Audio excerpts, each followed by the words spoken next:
One. Check if yours is working. Hello. Okay. Oh, yeah. We're doing the sound. I think that is fine. Are you ready? I'm ready. Ladies and gentlemen, welcome back to another episode of the On the Contrary podcast. My guest today is Dr. Suhayl Essa. Suhayl is actually a doctor and is doing stand-up comedy. But I think he left being a doctor now, which is a good thing because, like you said, no one wants a doctor with a side hustle. Hello, Suhayl. Hello, Emilio. Glad to be here.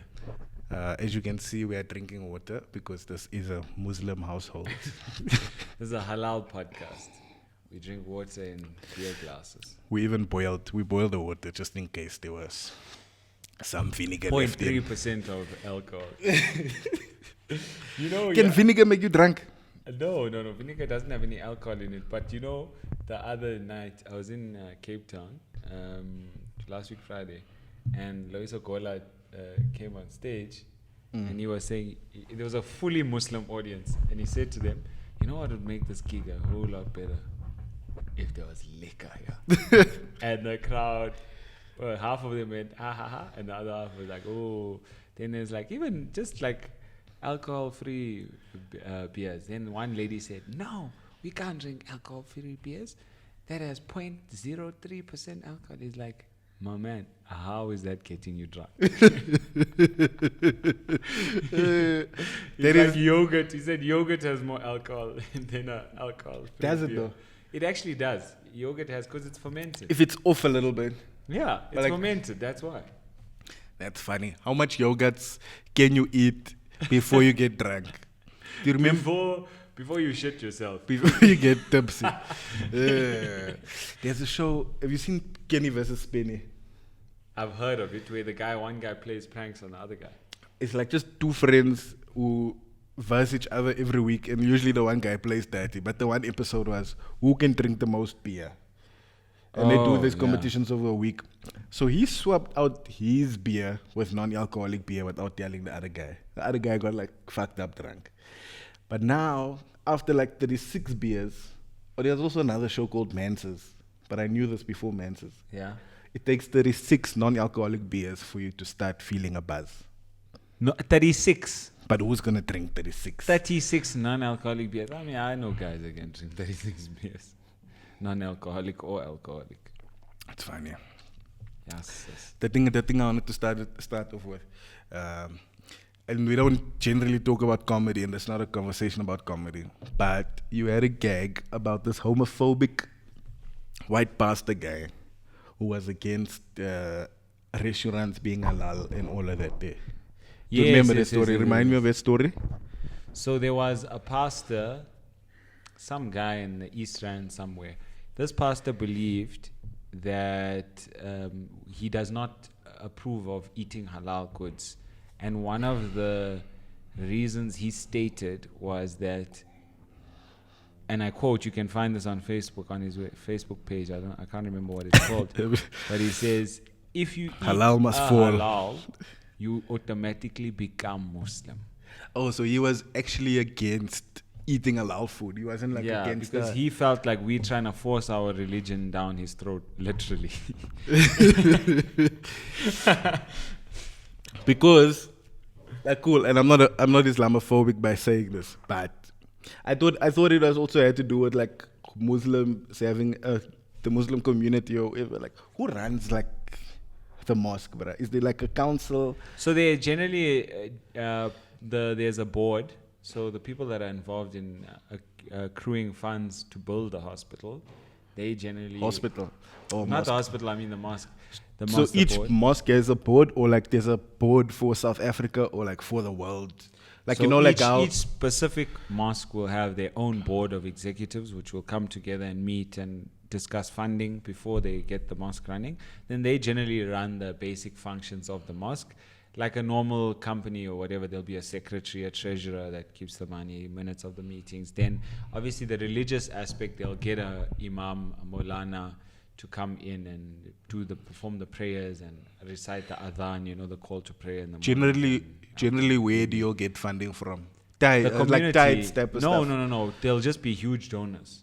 Like Generally people just randomly big donate. donors. Yeah, we don't. There's no obligation for us to give like a 10% tithe a month or a week or whatever. You can give nothing, can or you can nothing, give or you can 90% of your you salary. can give everything. You can give all your savings. And I'm sure there are people who do that. There are people that, and generally it's the very wealthy people that will donate huge amounts of money. I think like maybe some people won't agree, but like what any religion, whether you agree with it or not, looks up to Muslim people for is like the commitment to the thing, bruh. Because some of the stuff is like, Like what? like I see more like committed Muslim people than I see committed like Christian people. Like Christian people, True, but you also don't know that many Muslim people. I can show you plenty Muslim people that I know, aren't like committed. I grew up in the south, which is like a very Muslim area. There's a lot of Yeah. people Muslim people in the south. So like it's a fair amount for someone who's not Muslim.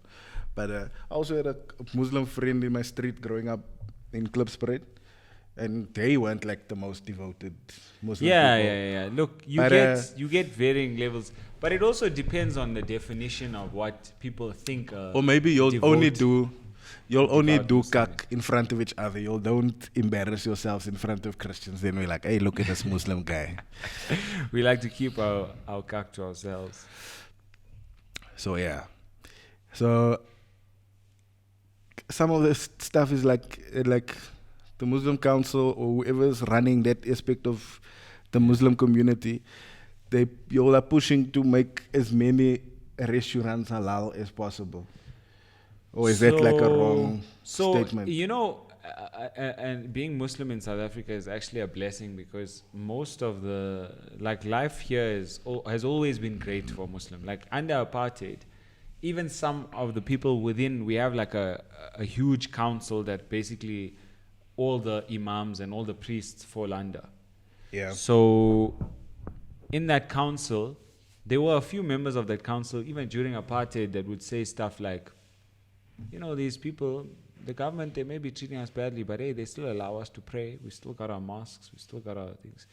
So even during the worst times, to be a Muslim, you still had the freedom to pray, to have halal food in certain areas and things like that, in the Indian areas and whatever. Yeah. But now, more so than ever, we've got complete freedom. We've got mosques in every suburb, I think, in South Africa, even in the smaller towns. We've got halal restaurants that span across South Africa, like McDonald's halal, Nando's, all the Nando's are halal, Steers, a lot of them are halal, that Debonairs Fisherway Steers thingy. So most of the big muchachos, like 100% of muchachos are halal. Just to name a few, Popeyes halal, Burger King halal. I won't lie to you. If I see like a Steers is halal, I walk away, bruh. Yeah, because you want your bacon. Yo, bruh, like that, whatever stuff they replace, even like halal Debonairs, bruh. Not that I don't like Debonairs pizza anymore because it's actually shit. Yeah. But like the replacement for the bacon in the ham, bruh. I don't know where that comes from. That's like, it's terrible, bruh. It's terrible. So Yeah. I was with you at like this restaurant, and then you explained to me like what goes into a place being halal. Then I was like, nah, bruh, that's too much, bruh. Like, It's actually, the meat is a little bit more expensive. I won't lie. The meat is a little bit more expensive than a non-halal. But also the quality of the meat is better because of the process in which it undertakes to make it halal. I had a story about the process now. But the part that bothered me, not that I'm an alcoholic or anything, Yeah. is that like a restaurant can't have like halal status if they also sell alcohol. So there's contention between that. Some people believe that it is permissible, some people don't. That's why they call those types of restaurants halal friendly, where the kitchen is halal, meaning they don't use alcohol in the food. They don't like add this pasta has a wine sauce or beer battered fish or something like that.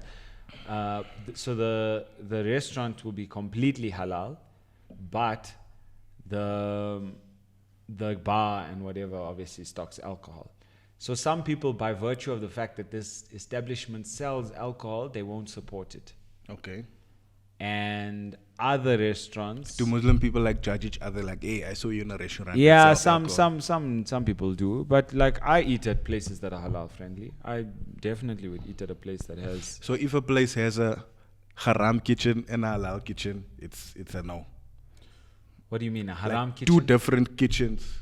How do you have two different Some kitchens? places would have two different kitchens. Like in this kitchen, we don't bring pork in. We stick to Not in still one license. restaurant. Generally, like, but if a restaurant sells pork, even if they tell you like, hey, we keep it separate or whatever, it's still you can't consider that. We halal only cook the because pork in this one pot. It's tough. Like, it depends on how strict you are and how you. If you really know, maybe if you know the owner or you trust the people, then yeah, sure.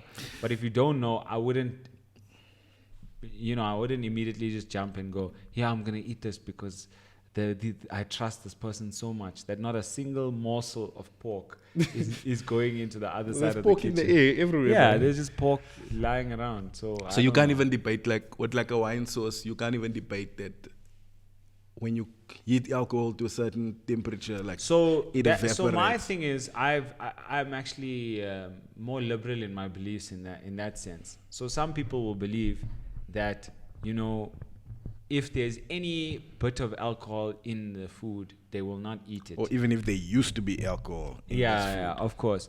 So I go back to the Quran and the teachings of the Quran. The reason why alcohol is actually forbidden, initially when Islam was revealed to the Prophet, alcohol was allowed. People were drinking. There was no rule to say it wasn't. Did Muhammad himself drink? I don't know about that. That I can't comment cool. on. But I know You're talking that, about more the yeah, Prophet the community around. Is it rude if I just say Muhammad? No, it's fine. Like It's fine. Honorable. It's you, bro. Yeah. He's not gonna worry. Honorable Muhammad. No, I don't think he minds if you just call him Muhammad. But anyway, so in the community, people were drinking. Like, people had their drink of choice was wine, right? So then, through the Quran, God reveals to the Prophet that, look, even says there's benefit in it because it brings people together. Like, people, they rejoice. It's generally around a good time. Yeah. But the problem and why he bans it is because nobody knows the actual limit. Nobody knows when they're tipsy versus drunk versus going to stab someone because some people are happy with just one drink. So because because it causes so many problems, the disadvantages outweigh the advantages of drinking. So therefore, don't do it. So it's not like nobody's eating a wine sauce pasta to get drunk. If you are, there are far easier ways. I'm just here telling you guys, there are far easier ways to get drunk than to eat a wine sauce-based pasta. Obviously, I'm not going to insist that they put the wine in. Just tell them, hey, leave the wine out. If they were going to make it with wine or whatever. You know what I mean? So, would the strictest Muslim person be fine with alcohol for medical reasons? So in cough syrups and things like that, where it traditionally used to be in, yes, they are fine with that because it's for the purpose, the intention behind using it is for medicinal or for healing purposes and not for recreational use. Okay, that's cool. Like, I had a story. We're almost done with all this Muslim stuff. Sorry for any Jewish people listening right now. I'm joking, come on. The Jews are on the next show. Anyway. Actually, for real, my next guest might be Jewish. Okay, I just great. need to speak to him. I spoke with someone, and you meet a lot of people that work like in food processing places and plants or abattoirs or whatever. So this person told me that they went to a place where they like slaughter animals, né? And like usually, according to, I guess, the processes of food being classified as halal, someone needs to pray before the animal gets slaughtered. No, the animal mustn't see the knife before they slaughter it, or it mustn't know that it's gonna die. But then they told me that there's not even a person they're praying, bruh. They play a tape. Yeah. So the strictest of strict Muslims won't allow that. They don't allow somebody to just play a tape. In your packaging, you'll be able to see if a tape got played or there was an actual Muslim person present to pray there. So there's different halal councils in South Africa. There's like the Muslim Judicial Council, NIHT, National something, and they all have Institute of different Halal. criteria. So they have different criteria. So you can go to those people's websites and see what their criteria is. I don't know which one is the most strict one, which one. But look, because you don't care. No, I do care. I do care. But look, if you actually would go and research a lot of those things, if you had to look at that strictly, I don't think any meat then would be truly halal back if you predated like back to the Prophet's time about what was halal then. Because back then it was, firstly, some people even believe that like the way the Prophet used to eat meat was not in excess. Like he wouldn't eat meat every day. It would be like once a week type thing. It was an occasion. Meat was expensive, not easily available, and difficult to store. So you'd only slaughter an animal when you have a lot of people to feed. So that's at big gatherings, weddings, those types of things. Yeah. So you're mainly eating a vegetarian diet. So some people even believe that a halal diet also should consist of predominantly vegetables more so than meats. Then there are the other rules about how to keep the animals. I don't know whether a lot of these abattoirs are keeping the animals in 100% accordance with halal practice. Like you have to keep them completely separate from the abattoir. Especially with like commercial farming and stuff, it's difficult. Yeah, commercial farming, when you mass producing like 100, getting 100, 200, 300 now chickens off a line. Now every chicken must have its own room. It's just not sustainable, bruv, for the amount of meat that we're eating.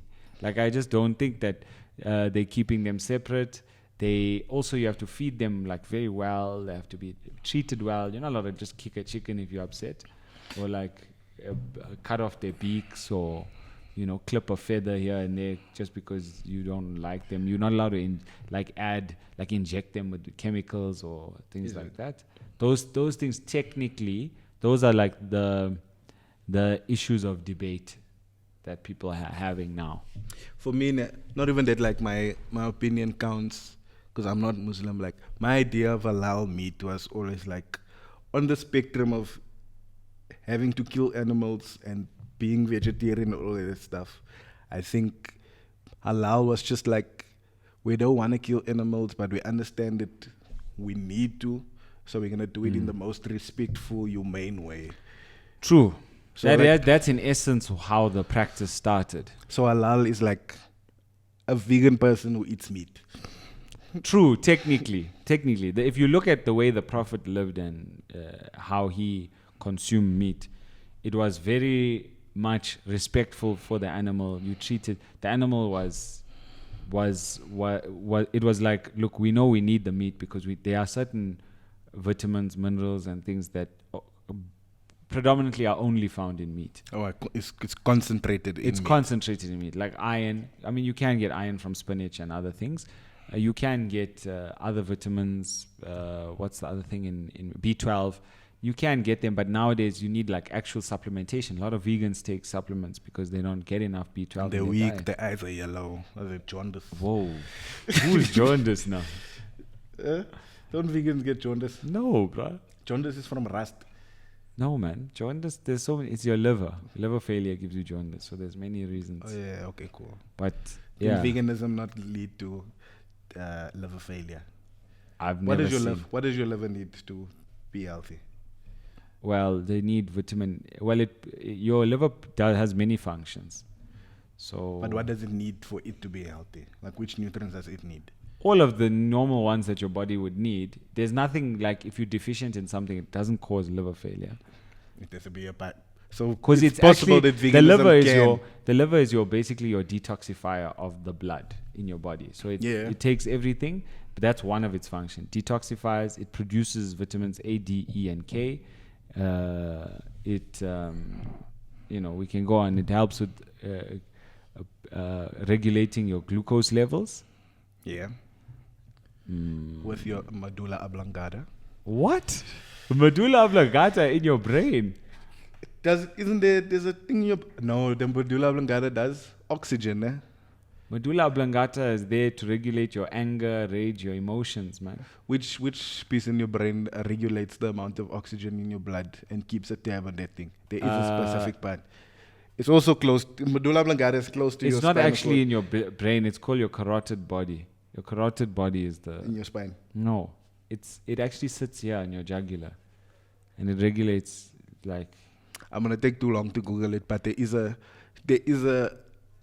neuro function that calculates how fast your heart pumps, and it's a specific part of your Yeah, brain. If no, it's you not the are right. medulla oblongata, it's next to it. It's right next to it. I'll have my bad. Google it. I'll put it in the comments. If I Yeah, no. remember. I'm also forgetting, but you're right. But one definitely there is another one also. It's called your carotid body, which regulates.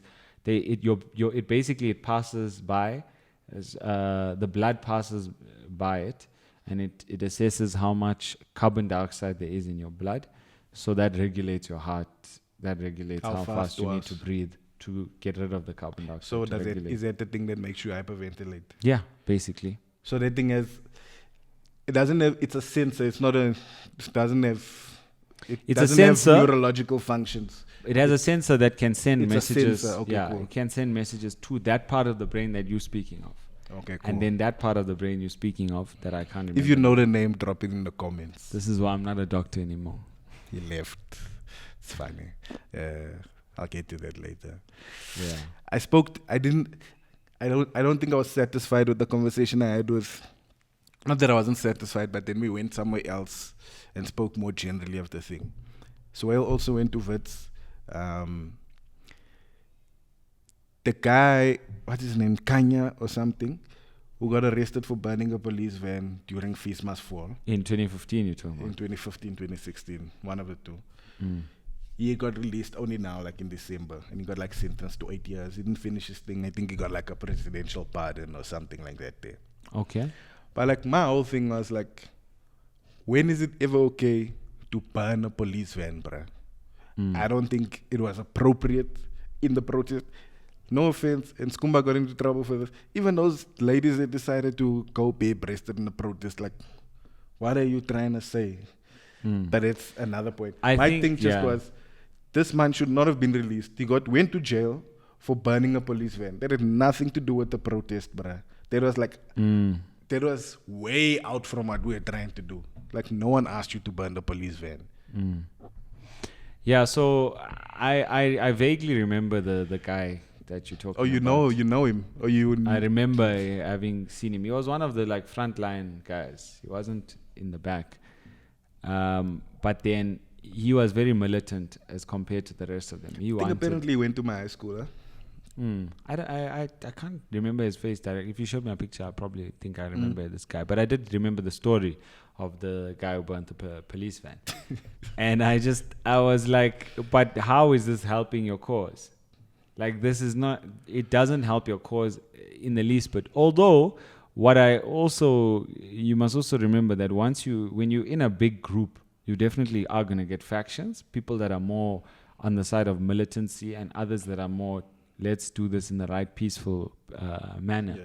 And also, once you start getting shot at with rubber bullets and tear gas, all your senses fall out the window. There's a reason why we're shooting you with rubber bullets. It's because you're like getting out of hand now, and we need to control this thing. There's a thing about that is definitely a fair assumption to make. But it is an assumption. I wasn't there. But it is definitely an assumption. I can tell you, I was there on the first day that the cops arrived to try and. That time people was just sitting in front of the entrances. Street, yeah, that was on Jorrison Street. You know, at the bottom of, at the lower entrance of Wits, if you just come up from like Kitchener, close to Wham. Close to where the Puma store got looted. So you see, how is that helping your protest? Anyway. I mean, you got to look cool while you protest. So when the cops arrived, the first thing that they did was the students and the student leaders moved closer to the road. They didn't block the road. They were just close to the road in front of the entrance of the gate. Then the police came there with their nyalas. They had already blocked the whole road off. What is it now? Nyalas, those big like trucks. Oh, okay. You know those things?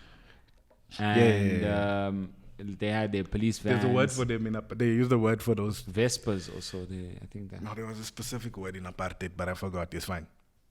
Yeah.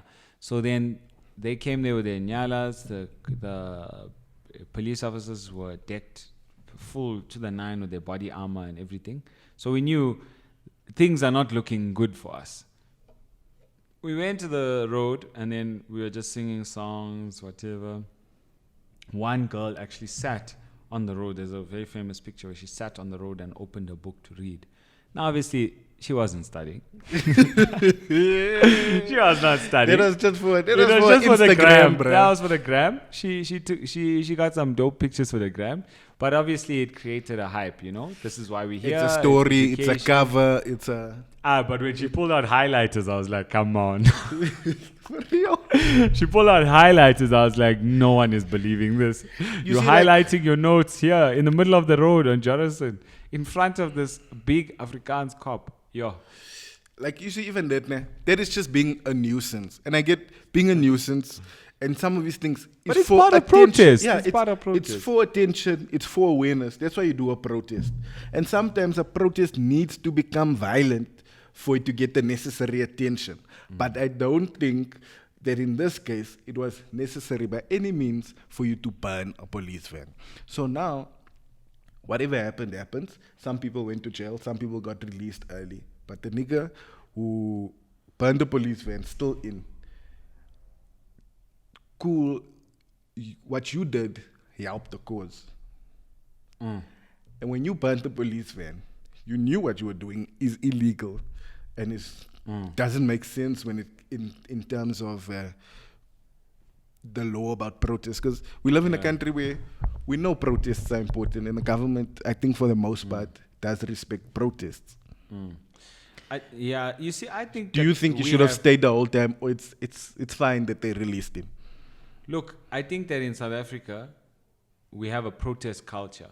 We obviously, people's fathers, grandfathers protested. It's a generational thing. People have been protesting. Yeah. But what I do think people don't realize is that we're not fighting against apartheid anymore. We're fighting a democratic That's what I said. That's what I said. So, yes, during apartheid, a lot of that violent type of protest was necessary because literally the government was killing you.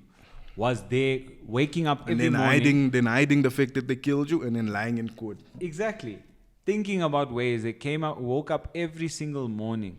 And as much as people want to say, oh, apartheid, the days were better, whatever, even if the economy was better, even if at the end of the day, our current government doesn't wake up every morning thinking of ideas on how they're going to oppress and kill the marginalize, people. oppress and kill certain groups of people based on their skin color. So at that time, violent protest was the only way because they tried the silent, they tried the peaceful, and then they moved on to violent. Then people started listening. Then the world woke up. Then the sanctions came in. Then things started happening. Once they were met with violence, people understood, hey, we gotta change. We need to retaliate with now violence. In this situation, when you're fighting for an ideal, free education is an ideal that is a noble one. However, when you don't have a plan, when you don't have a structure in terms of your protest, these types of things happen.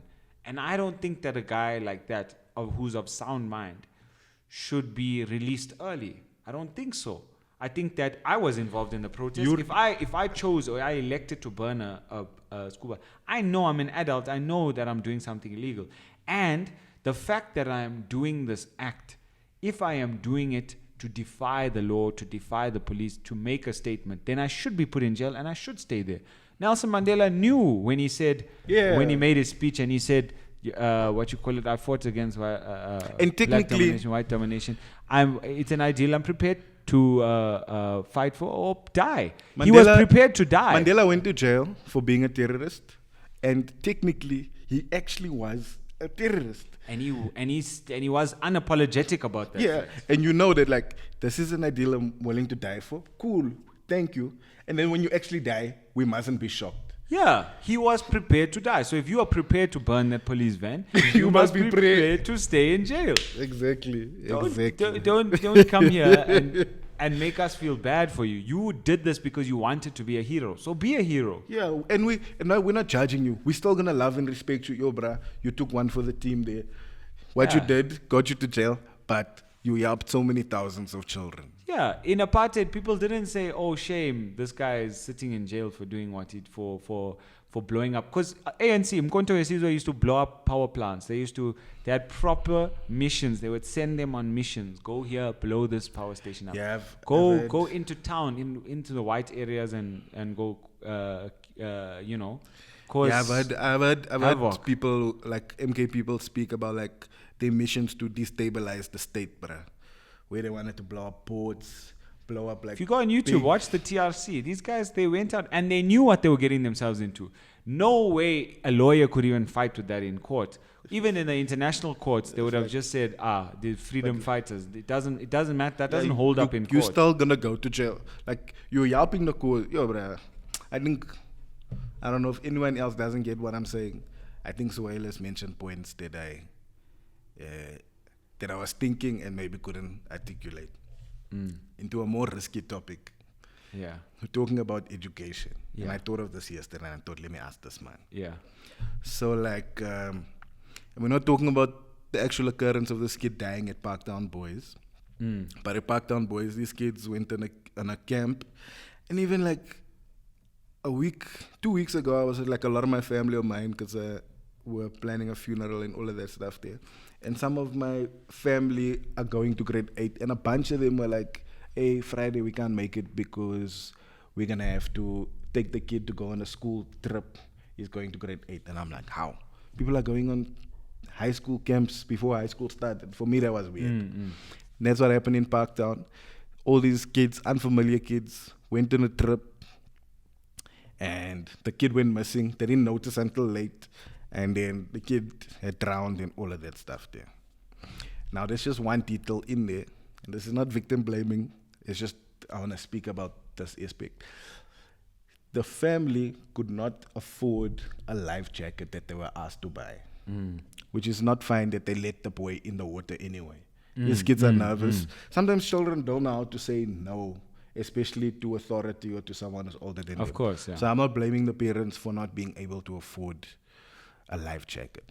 But the conversation I want to have is about people who spend half their salaries on sending their children to expensive schools when it's not necessary. Like you can love education, you can think education is this big thing and it's important and you want to invest in your children, you show them how much you love them. But you should not break an arm and a leg to pay school fees of 120,000 or 60,000 when you can go to a school for half that price, which is just as good. I think that, for certain people, there's a far more greater, and in certain communities, there's a far more greater emphasis put on education and knowledge Understandably. gaining and things like that. Like, especially, like, for example, I can talk from my own experience. In the Indian community, I knew guys that weren't very well off, but their families would literally start saving from the time these kids were in primary to send them to university. They would try and send them to the best government schools that they could, even whether it's Model C or not or whatever. They would try their best to get them into the best schools because education is important in those communities. And education, in essence, is very important to grow our economy, our society, and our youth. So I don't disagree with the people that would want to send their child to a good school. I think that in this case, or from what I've read, they had to borrow money just to send the child on this trip or whatever. Look, I don't know the full circumstances. And we are not speaking about, right now we're not talking about the death of this kid. We're just speaking about the occurrence where people spend way too much money on school. And some people might feel education is priceless, even if you have to spend 90% of your salary. And that's the point where I disagree. But aware. Yeah, so I do believe that within means, you should always try your best to send your child to the best possible school. Like for me, I would never, and even my grandfather had always said to me, he would never send me to a private school, even though, like, at the time, look, our finances weren't the greatest when I was going in primary. He had a lot of faces to feed and things to take care of in the house. But he always said he would never send me to a private school because he didn't believe that you should go to a microcosm where there are only rich people there. So whether or not we have the money, whether or not we are of the same class as these people, he didn't want me just associating myself with just rich people. So I went to a Model C school, but in that Model C school, there was a lot of people who were literally paying month by month installments for the fees, weren't paying upfront amounts, were hustling. They weren't very well off, but they did it because they wanted their child to get the best education. And who am I to say no? Who am I to tell a parent you shouldn't send your child to the best possible school? For this family, I'll talk about this specific instance. For this family, this child could be their card out of poverty, that they saw a way out of poverty. This child is smart, but if he goes to a government school where there's 50 kids in a class, 60 kids, he may not be able to focus. He may not be able to get the best. He may not be able to perform to his best academically. So let's try and give him the best chance. We also don't know the circumstances around how many children this family had, how many others they were taking care of. So why they didn't have money in January is not. I mean, it's not something that's alarming. Cool, that's fine. My thing is just like, cool, you send your kid to the school out of the area, but like if the school fee is there. And you know, like this thing about government schools being so shit and so bad. Maybe I'm living in a bubble, but like we have a tendency of undermining the government so much. And like recently, I'll talk about it now. Like I'm tired of people complaining about South African government now. Like I won't have it anymore. Like I think I'm taking that stance now. You wanna complain about South Africa? Fine, because all you can do is complain and compare us to UK and America, bruh. Go to those places. My thing is, some people want to send a kid to a school that costs 100,000 a year, when you can send him to a school that costs 50,000 a year, which is still a lot. I don't know how much Parktown boys' school fees is exactly, and I'm not talking about Parktown specifically. I'm talking about the thing where people are killing themselves to send a child to a school. Then you can find this child lives there with a 60%. Cool, it's a 60% there is better than a 60% in the hood. I get that. Well, not necessarily, because if you go to a Model C, they still do the same. It's exactly the same. The NSC is the same matric that you're going to get in the government school. It's just that your classes might be smaller. You get sporting. You get the other things. Diverse people. Sometimes, like for me, I am an advocate of you need to get out of the hood, because even places such as schools, bruh, school kids in the hood, bruh, they're not. The conversations those kids have in those schools compared to the conversations had in a school where the parents are a bit more well off is different, bruh. And you would rather have your child think like that than to think like kids in the hood. Because, and it's not their fault, but kids in the hood don't have a lot of hope. They don't have a lot of role models to look up to. So the type of peer pressure that's there is not the type of peer pressure that would be in like a more affluent school. And all kids are naughty, all kids experiment with whatever stuff. But like the peer pressure I had in my school and my friends, and some people can look at it as negative, but between the three of us, no one wanted to be the one with the lowest marks. In my school, when I went to school in the hood, I was the smartest kid in the class, but that's just because I liked school and my parents made me enjoy school. But like there was no one there who made me want to push harder. There's no one there that felt like, yo, Emilio's doing so well, I want to beat him. There were maybe one or two kids. But you see, there's a different attitude. I understand how you don't want your kid in that environment. You want to rather put them amongst kids who are a bit more positive, who have a lot less to worry about. Because the thing is, kids in the hood have to worry about things from the time they're 6. That's something a kid in the suburbs doesn't have. True. Now you're overspending, bruh. The family, you're not even eating every day just so that this kid can go to school. And like, it works for a lot of people. But I'm telling you, for 80% of the people, it's you don't look. There's no return on the investment. Definitely, you should do the research. I don't know what the numbers are and how many people are actually.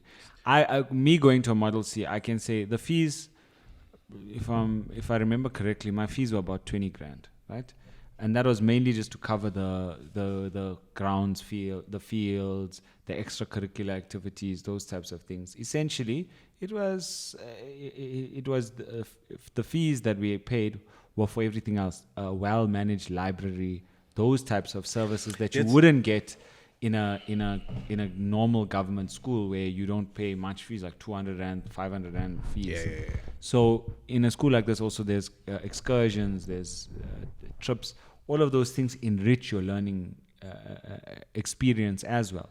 Because people look at education as just a singular thing. We must sit in a class and writing, studying, writing a test. But now when you have a great library, when you have a great sports system, that's an outlet for you to do something else outside of just sitting in the class. Yeah. So at the end of the school day, you've got rugby practice or basketball practice or soccer practice or water polo. Those things add a different thing. So now you have an outlet for you to express yourself in other ways. We have a theater at my school. We have a theater that people. There's theater plays. People come and bring their actual serious. the drama department. The prospects in life department. can be great, and that is the benefit of so a for better example, school. right? A kid that we can use this kid as an example, right? Comes from a small. Poor, impoverished family. Impoverished might be taking it far. Maybe. Okay, look, Let's just say not well off, right? That goes to the school. Now, When you say impoverished, I think of flies. like that word is associated with flies. If you open the dictionary and look under impoverished, a flag. That your walls in your house is not painted. The plaster is coming off. Yeah, it's a harsh word. The roof, the zinc roof is rusted open. That's impoverished for me, bruh. Just things that don't work. Your school shoes are brown. And not out of choice. Yeah. But so, like, he would go to a school like that, and then perhaps instead of becoming an academic, he may find that there's an outlet such as theater or drama or sport that he plays that he's really good at. And because he's in an environment that nurtures that, he becomes great. And then if he went to a government school, a plain straight up government school, there's no music, there's no good sporting, there's none of that. And I'll give you a practical example. Do you know Hashim Amla has a younger brother?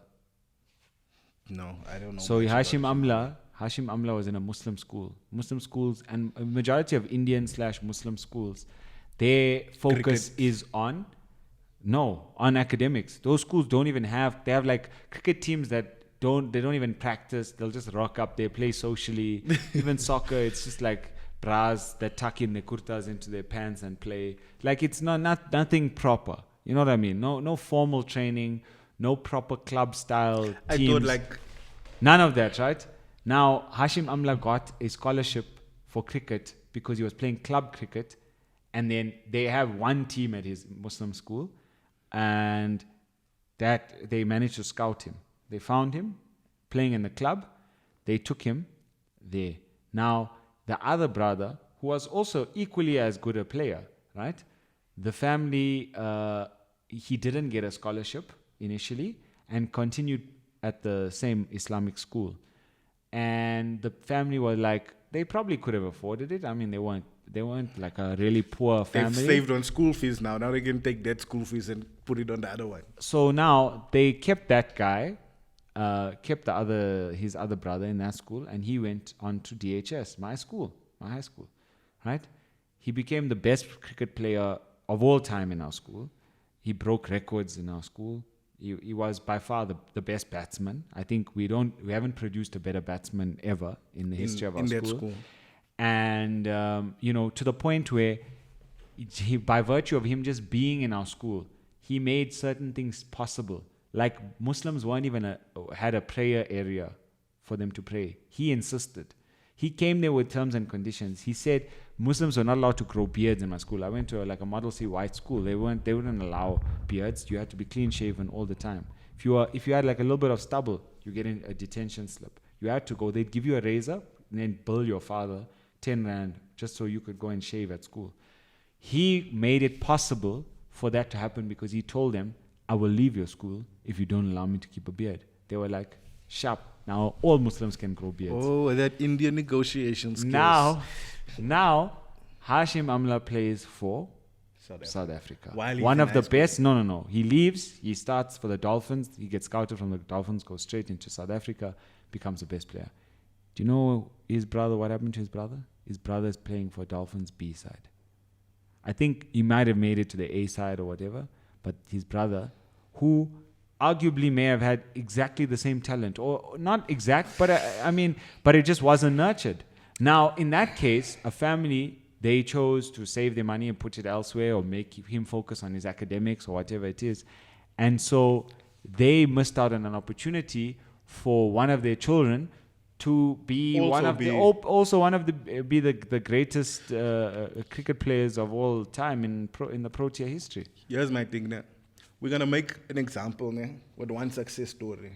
That's what people do a lot in many different situations. Like, oh, look at that black guy is rich. Why can't all the black people do it? Of course. We're gonna make an example with one success story. And yes, there's a thing But with an investment. I'll ask you this question then. What's the negative of sending your child to, let's say you don't have enough money, right? Let's say you don't have enough money and you are living month to month just to send your child to a decent school, right? The only disadvantage I can think of is your immediate suffering, not long-term suffering, because it's going to be for 5 years or whatever. I'll get and to once that. he's out, there's no way you can quantify the experiences and the knowledge he's going to gain from a better school. Yes, you can compare. Allow me.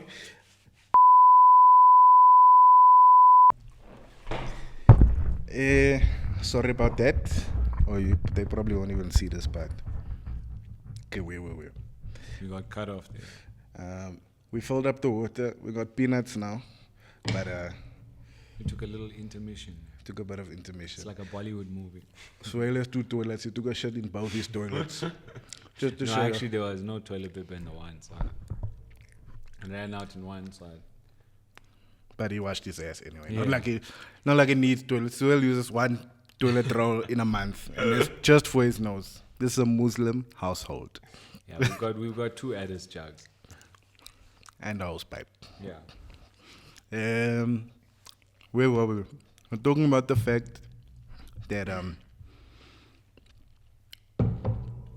we can easily make an example with one person, and we all want our kid to have the Hashim Amla story. But like most of our kids, with your private school education, is still gonna have to, whether it's welding and not looking down on any of those jobs, whether it's becoming a nurse instead of a doctor. Nurses are probably more needed than doctors, some would say. Yeah, I mean, I left, so Anyway, like there's plenty doctors. we can't make an example with that one person, because most of our kids are still gonna end up average, and that's what the world must understand. Now you have a whole generation of young people who don't want to do anything unless it's the best thing. People nowadays don't know about becoming a mechanic or working in a whatever, but like everyone wants to be the best without working for it, because we've been instilled with this thing of we must push for the stars instead of like let's move the generation forward slowly. In conclusion, Emilio says mediocrity is the way. I never said mediocrity. Aim for mediocrity. Those aren't mediocrity. Now you're putting someone in a thing of, bruh, some of these jobs are important, bruh. And the only thing that matters is that you love what you do. And I was thinking the other day, it's not saying do what you love. It's saying love what you do. The same way you can be with someone that you made pregnant by mistake, you're gonna learn to love them. Wow. Same like your job. This might not be your dream job, but do your job with love. Look, at the end of the day, Emilio, nobody wants to live life feeling like they could have done better, or they could have given their child a better future or more opportunity, or some people are willing to risk it all for that. Now, I don't know whether it's right or not. That's up to each person to debate. I don't know if this is a progressive or liberal stance here. Ne? What we should be teaching our kids is that whatever you want to do, and a lot of the times, and young kids do not know what they want to do. You might know when you're 18, you might know when you're 21. Take you, for example. Your child must be free enough to do what they want to do. What if your child doesn't want to be a doctor or a lawyer or an astronaut, bruh? What if your kid wants to have a business, wants to have enough money to take care of his family and live a nice, wholesome family life? What if that's your goal? Your goal is, not everyone's dream is to be a millionaire and go to King Edward's High School, the 7th, that costs 160,000 a month. True, I but don't know. It's tough to ask a child what they want. Cool. That's why you give them all the tools they want. Exactly. So take that's you for why an I say example. you send them to a school that gives them all the opportunities, and then let them decide which avenue they want to pursue. If they want to pursue business, okay, cool. If my child had to tell me in grade 8 or grade 9, no, I want to drop out of school and I want to be a comedian. Oh God, I'll kill him. I will say, like, even me knowing I'm a comedian, but knowing the struggle of having to be a 15-year-old without any formal education, without a basic education, that stuff is, for me to go and say to my child, I support you 100%. Look, if I looked at my child and I saw real potential, and this child works hard at that, like he's not just You'll saying, allow him to leave school. I think I would. But obviously I don't have children and neither of us do, so we can't comment. But like when the time comes, I'll have to make the decision. But if I looked at my child and I was like, no, this child is a comedic genius. This child sits and writes jokes every day. Not all of This our child children can is churn going to out- be This child Robbie can churn Collins out- or Dave Chappelle. Robbie's mother must say, it's fine, my child, you can leave school. I can see you don't want to do this thing. Understandable, it worked out. Imagine, but and not Robbie's everyone. mother is a school teacher. Yeah. How difficult that must have been for her to say.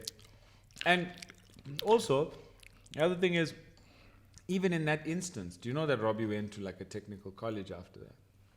I don't He know. went. Yeah, him and my uncle were in technical college together, yeah. Your black uncle. My black uncle. So he has a black uncle. But we'll get into another day. Yeah. That being said, now, I don't know if people know that, like, once you get into a school, you kind of don't have to pay anymore. And, like, you get, like, on that thing of, like, people, I don't know if people know this, but, like, government schools, no matter how big or small, government schools get given a certain amount of money by the government to run the school. And most teachers at government schools get paid by the government. Then with your school fees, depending on your school fees pays for the facilities, pays for the swimming pool and the big field and the painting of the school if that's necessary. And if the money that the government gives is not enough. And then the school would hire a few more teachers that will get paid by the school. Those teachers usually get paid a bit better than the teachers getting paid by the government itself. Yeah. Now, when you go to these big schools, still government school, like Parktown Boys, and a lot of these schools are like government schools. You just pay a lot of fees for the sports and the quality of the teachers, I guess. Yeah. But if you live or work in the area, your child has to get accepted there. Yeah. Upon paying registration. But once you pay registration, you write a letter. I know gents that I went to school with.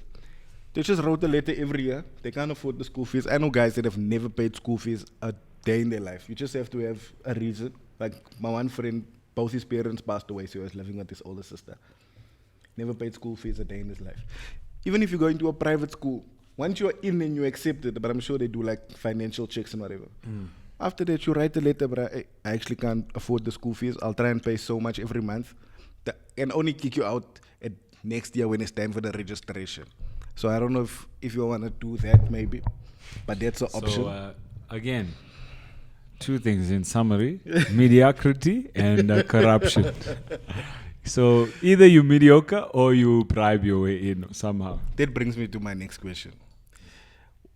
What did you say that most people don't understand? What did you say people don't understand about working for the government? Ooh, you and I have both, in a way, worked for the government. So for me, working for the government, well, look, it has numerous amounts of challenges. The challenges are there. So obviously I worked for the government as a medical doctor in a government hospital. So you see all the issues that we have with the government With as a funding. direct, you see it directly in the things that the government manage, such as a hospital.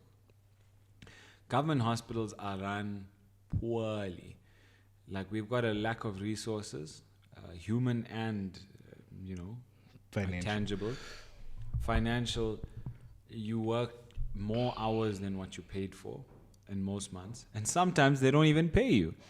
Last year, I had a video that went viral, like over 100,000 views, where I was satirically sitting on my balcony going, I haven't been paid, so this is Oh, what that's I'm gonna funny. do. I'm sitting on I'm complaining about not being paid on my balcony. on your balcony. Yeah. So look, when they do pay you, it's good money. But when they don't pay you, they literally did not pay me for 2 months. Jan and Feb, I had no income. I Oh, was damn, waiting, a and year in ago. March, I got back paid. So, look, apart from all of that, like working for the government, it's very challenging. But you know that being a public servant, if you don't do the job, nobody else will. And so that is also held over your head. Is it If you don't fulfilling come- in that way? Is that part of the pay in like it's fulfilling? Some days are fulfilling, some days you're just like, well, this is just a waste of my I time. don't need this shit. I don't need this shit. Sometimes you've got patients that are terrible, that aren't appreciative of what you do. They don't know how little you actually are getting paid. Because if I look at the salaries of my contemporaries in... Those are my neighbors, don't worry. Now I was looking at your nice kitchen while you were saying how little you're getting paid. But No, but listen, it's not that we get paid little, but also you must take into you are a consideration... doctor, by the way, yeah. But you must take into consideration how much we pay in fees to get the degree.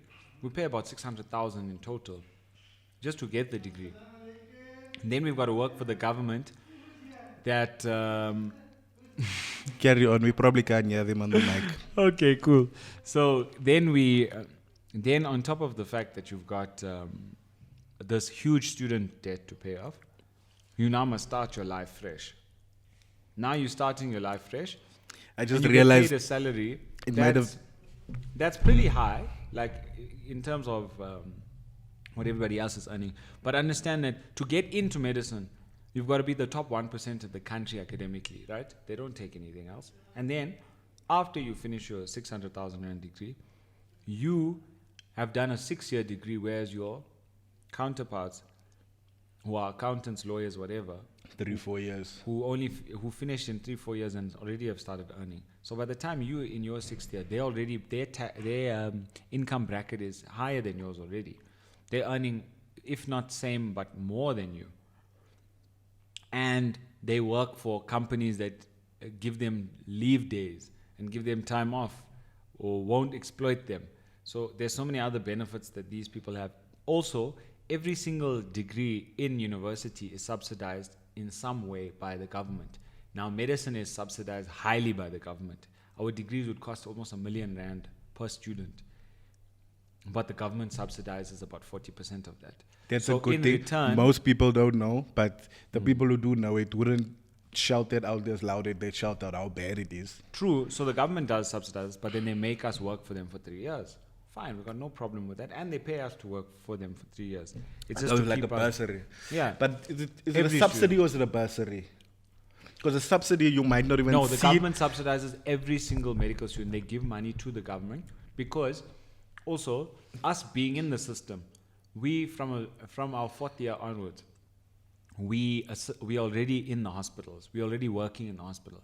Even though we're not performing a full duty of a doctor, we are training doctors. I'm just and so asking we- for clarity, the difference between a bursary and a subsidy. A subsidy, you might not even see it because it's like Yeah. all universities get subsidized, Yeah. which drops everyone's fees a little, Yeah. and they might not even really know that government funding is there. Okay, cool. So there is a subsidy, and you got you got a bursary type of a thing. So when I entered into medical school, because of my results, I got a bursary, which I got in my first year. But to maintain that bursary, you have to be in like the top of your class. So that's the top 1%. The top 10% of the top 1% you have to be in To make maintain it. your And bursary. university is far harder than school, obviously. So I didn't maintain my bursary. But obviously the government subsidizes every single student that studies medicine. And in return, we start training in the hospitals and assisting other doctors, but train at the same time. Okay. Whilst we're there, so we help out, but we also get help by training. Once we qualify, we do internship for 2 years and then community service. Lawyers, nobody else has to do that. And they're not obligated to do that. I think that they should do that because why not? Your degree is also subsidized by them, and you can also there are A law degree is also subsidized by the government. And by being a lawyer, it doesn't mean you should go into private practice immediately and have your own law firm or whatever. Why don't they make it necessary for a lawyer to say have a year working for the government, either defending or prosecuting, working for the defense teams or prosecuting? Yeah, also not all law is like criminal law. So there's maybe that thing, and also when you said it like that there, although I think it's a good idea, when you said it like that there, it sounded like in apartheid days when after high school, the white guys, you were forced to do a year in the military, type of a thing. But like, I get so that. why are we forced then? Why should we be forced? Yeah, and I get you because the government is subsidizing them, so the government should get a return on investment some other way. Because you see, the problem is doctors are supposedly the only people that should have any sort of moral compass in their profession. Nobody else is obligated to do that. Yeah, like I hear you. That is like a... Nobody else is told, no, look, you have you being a lawyer, you have a duty to society, to make society a better place, to uphold the law. Nobody tells them that. They're supposed to. They are, in essence, holding one of the core aspects of our country, holding it together, keeping people in order, not allowing people to just do whatever they want. So that, in essence, keeping people accountable. If you're doing that, then you should have some morality. But there's no laws about that. There's nothing that states they have to do that. They're not obligated to give back to the people, to the poor, who can't afford lawyers, who can't afford legal advice, even whether it's criminal law, even if it's corporate law or property law. Like a tenant that you have staying in your property, but you don't have lots of money, or you don't have enough to afford a big-time lawyer. Now you must pay somebody to do it. Whereas the government, if they were forced to, they would have a government department where you could go there, lodge your complaint, get somebody to work for you for a year. And the government pays for that, but government won't do that. Instead, they would rather have us as the only professionals that go out and work. Yeah, we charge you. You must be this good person with a good heart and give you a free time. Work 18 hours.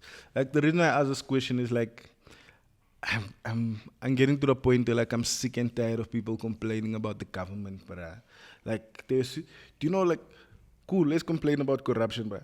Do you know how corrupt private companies are, bruh? Worse, bruh. Worse, bruh. It's just there at a private company, you can't talk. When you're working for the government, you made a video about you not getting paid and stuff. If I was working for Ernst & Young, and I'm not saying they don't pay people, if I was working for this big corporate private company, I can't make a video of how I never got paid. Yeah, you'd be like, okay, cool, here's your money, and bye. Government, we can still talk shit about it. There where you work yourself, you complain about the government, you know the shit that's going on there. I actually recently, now when I was in Cape Town, I met a guy who was working, I won't say the name of the company, but anyway, he decided to resign because of how bad the working conditions were. Also similar things, delayed payments, you see, working conditions. If this guy was working for Department of Home Affairs, you were going to say it. Do you know how little freedom they have there? When he gave in his letter of resignation, they told him, sharp, okay, cool. They put him in what they called the naughty room, which is like their nickname for it. They literally put him in the basement of their block. And he's not allowed to talk to anyone.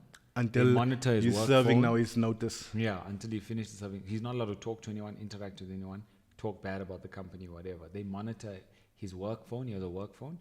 And apparently a month or two before that, they even had fired or another person had resigned. And the company had asked to see this person's private phone.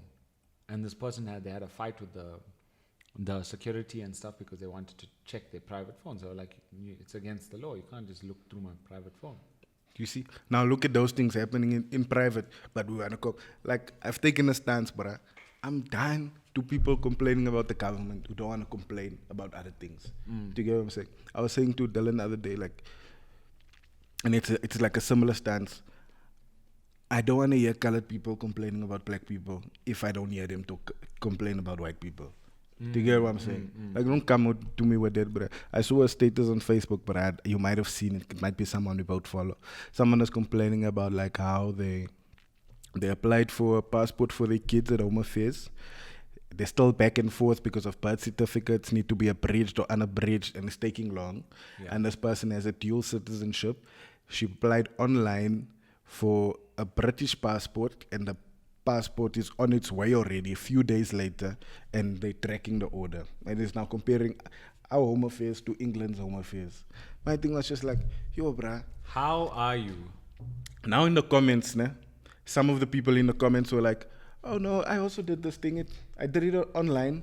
Home Affairs didn't disappoint me. Did it quickly. And people are just giving like good stories. And I'm surprised because this is white people, bruh.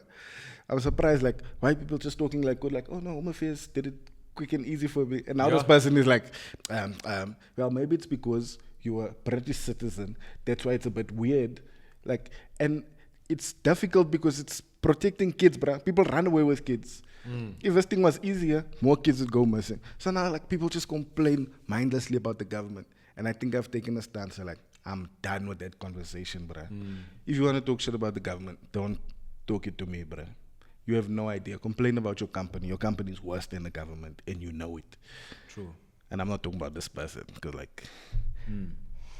Look, I think a lot of the time, people, what they don't realize, and what I noticed, and why I forgive my employer, my former employer, the government, is because even if I look at my hospital that I worked in, my hospital was a previously white hospital, one of the biggest hospitals in Johannesburg, and it was only servicing the white population during apartheid.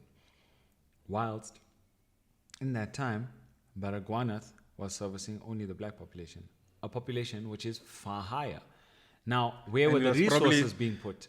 The resources, 90% of the resources went to 10% of the population's hospital, and 10% of the resources went into that 90%. So when I speak to doctors that worked in Barra 30, 40 years ago, the whole of Gauteng, some of Limpopo, Mpumalanga, and maybe the Free State. So the doctors that I've spoken to that worked back then, 30, 40 years ago at Barra, said it was horrible. Like, as tough as it is now. My grandmother was a nurse in Barra. It was like people would... there was almost a 50% mortality rate by just virtue of you walking through the door. Someone's going to kill you there. If you're not there to Someone's die, going to forget that you were there. Yeah, completely. So anyway, a lot of these white patients from back then, they come back and they're always complaining about how busy the wards are and things like that. And that's when it hit me. I was like, actually, this government... I don't know if it was you who told me, but we used to take my grandmother like late last year. I don't know if it was you who told me, or either my mom or my aunt who told me this used to be a white hospital, and some of those patients from back then are still coming to the hospital and they're complaining of the conditions. Of course. Damn, of course, because imagine if you had a ward where when you were there 30 years ago, only 4 people were sleeping in that ward. You plus on the whole floor. Everyone has their whole own ward. room. And you have your own private cubicle or whatever. All the nurses are white, just to suit your needs. And then now you come back and there's colored uncles sitting next to you and a black guy sitting in the corner and there's an Indian bra across. You're going to be upset. But what white people, and this is the thing, what white people don't understand about government hospitals and South Africa in general, I took this example from just this interaction to broadly understand how white people think. They forget that the apartheid government took the majority of the resources and used it only to service 10% of the population. Now, the new government comes in and says, we've got to take care of everyone with that same budget. So now when white people are having difficulties on the roads with potholes, or they are waiting too long at Home Affairs, remember it's with your 4x4, bruh.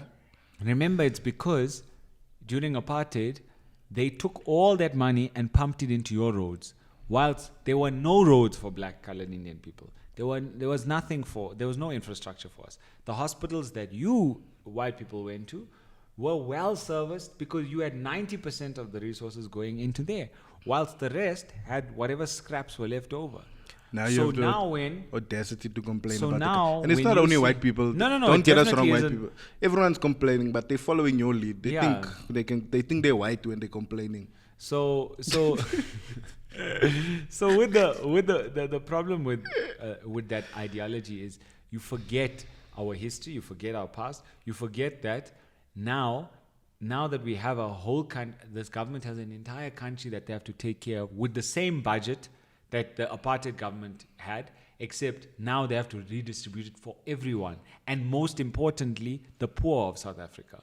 So their resources they're trying to push into government hospitals and government institutions so that our neonatal and child mortality is low. Mothers aren't dying during childbirth. Those are the things that we were struggling with during apartheid. Why? Because there was no funding for basic primary health care. Why? Because it was sitting in Joburg Gen Hospital serving the 4 white patients in one ward. And that's essentially the example that I give for the whole of South Africa. That's how we've been programmed to think that because you've got you have bad service in one place, or you see one instance of corruption, you forget about the multiple corruption scandals there were back even during apartheid times that were just swept under the carpet. All the money that was stolen. And that corruption was between companies, not even corruptions between individuals. Barclays and EPSA, big schemers. No one wants to talk about it. Helen Zella's quiet. But anyway, I'm realizing now it might have been a bad idea to be eating peanuts doing a podcast. It's not that bad. I can still hear you. Anyway, we're over an hour. We'll continue this on another day, maybe season 3. But Season 3. Thank you for listening. If you're listening this far, thank you. Thank you. I am shocked as you are that you got this far. Subscribe to my YouTube channel. Follow me on iTunes, Apple Podcasts. Click the link, yeah. Click the links below. Watch my other videos. This is like episode 4. And we record it's Isi Dingo, but I'm like 3 weeks ahead, bro. Isi Dingo, there's not going to be subtitles. Nah, your subtitles take long, bruh. But anyway, subscribe wherever you're listening to this. It's also available on Spotify, iTunes. Follow Suhayl Essa. There's a lot more stuff we wanted to talk about. SuhaylEssa on all platforms you can find. He said he's starting a podcast soon, but we'll chat about that on his next podcast. My next podcast, season 3, coming soon. I think we're still. How many episodes does it take to do a season? 26, ne? 26 for podcast. Like just generally, either 13 episodes is a season, or 26. So I think if I will repeat guests, but it will be after 26 episodes. Do you get what I'm saying? Okay. And I can't have Suhayl in 3 weeks from now. No. I wouldn't want to see myself. I'm gonna drop an episode every single week of this year. That is my aim. That's why we're shooting it like it's generations. Weeks in advance. Weeks in advance. Thank you guys. Thank you for listening. Take care. Bye. Salam alaikum.